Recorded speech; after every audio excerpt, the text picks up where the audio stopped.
আল্লাহ 114টা সূরার প্রায় 29টা সূরা এরকম কাটা কাটা অক্ষর দিয়ে শুরু করেছেন। সুবহানাল্লাহ নাই?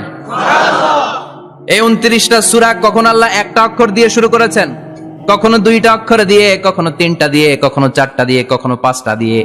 একটা অক্ষর দিয়ে আল্লাহ কোরআনের সূরা শুরু করেছেন। এরকম একটা সূরা বলেন, নুন ওয়াল কলামি ওয়া মা ইয়াসতুরুন।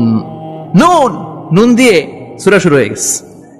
তারপরে কফ, এক অক্ষর দিয়ে সূরা শুরু হয়ে গেছে। সুবহানাল্লাহ পড়েন। সুবহানাল্লাহ। এবার বলেন 2 অক্ষর দিয়ে সূরা শুরু হয়েছে এরকম সূরা বলেন। এত দূরে যান কেন? এটা আছে না নাই? ইয়াসিন। সুবহানাল্লাহ পড়েন। ইয়াসিন 2 অক্ষর দিয়ে। তারপরে হামিম। এবার 3 অক্ষর দিয়ে আল্লাহ সূরা শুরু করছেন এরকম, আলিফ লাম মিম তাসিন মিম। আল্লাহু আকবার। আবার 4টা অক্ষর দিয়ে সূরা শুরু হয়েছে এরকম আছে না নাই? আবেশ সাহেব কোন? আলিফ লাম